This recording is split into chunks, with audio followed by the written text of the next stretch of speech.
University নামটা শুনলেই চোখের সামনে ভাসে উদ্ভাবন আর মহাবিশ্ব নিয়ে গবেষণার দৃশ্য। কিন্তু ঢাকার ৭ কলেজের প্রেক্ষাপটে ইউনিভার্স মানে হল সায়েন্স ল্যাব থেকে নীলক্ষেত পর্যন্ত সীমানা, যেখানে অর্জন থাকুক না থাকুক গর্জনের কমতি নেই কখনোই। অকারণে মারামারি আর কারণে অকারণে রাস্তা দখল, এটাই যেন এখনকার আধুনিক শিক্ষা পদ্ধতি।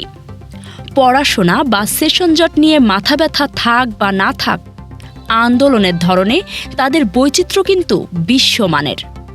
কখনো টেকনিক্যাল, কখনো তাঁতিবাজার, আর এখন লক্ষ্য সায়েন্স ল্যাব। তাদের লেটেস্ট উদ্ভাবন হল ঢাকা সেন্ট্রাল ইউনিভার্সিটি, যে ইউনিভার্সিটির ক্যাম্পাস হওয়ার আগেই তৈরি হয়ে গেছে আন্দোলনের অধ্যাদেশ মঞ্চ।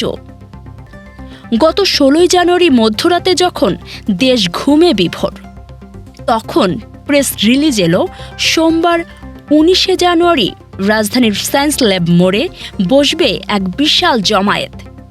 কেন? কারণ জানুয়ারির প্রথম দিকেই নাকি অধ্যাদেশ পাওয়ার কথা ছিল। রাষ্ট্রপতি ভবন থেকে সেই কাঙ্ক্ষিত কাগজটি না আসা পর্যন্ত আমাদের এই হবু গবেষকরা রাজপথ ছাড়ছেন না। তাদের গবেষণার মূল বিষয় এখন কিভাবে যানজট সৃষ্টি করে জনভোগান্তি চরমে তোলা যায়। ২৪শে সেপ্টেম্বর খসড়া আইন হলো, ডিসেম্বর জুড়ে রাস্তা দখল হলো, আর এখন জানুয়ারিতে হবে অধ্যাদেশ মঞ্চ। বাহ! সিলেবাসে পরীক্ষা থাকুক বা না থাকুক, আন্দোলনের এই একাডেমিক ক্যালেন্ডার কিন্তু একদম নির্ভুল। সাধারণ মানুষ জ্যামে আটকে নাকাল হচ্ছে। হোক, কারণ দেশের ভবিষ্যৎ তো এখন সায়েন্স ল্যাব মোড়ে অধ্যাদেশ লিখছে। তাই আগামী সোমবার যারা সায়েন্স ল্যাব বা নীলক্ষেত দিয়ে যাওয়ার কথা ভাবছেন, তারা দয়া করে সাথে করে একবেলার খাবার নিয়ে বের হবেন।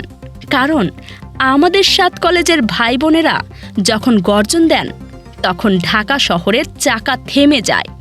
শুধু থেমে থাকে না, তাদের আন্দোলনের নতুন নতুন কর্মসূচি। Desk news, রাতদিন news.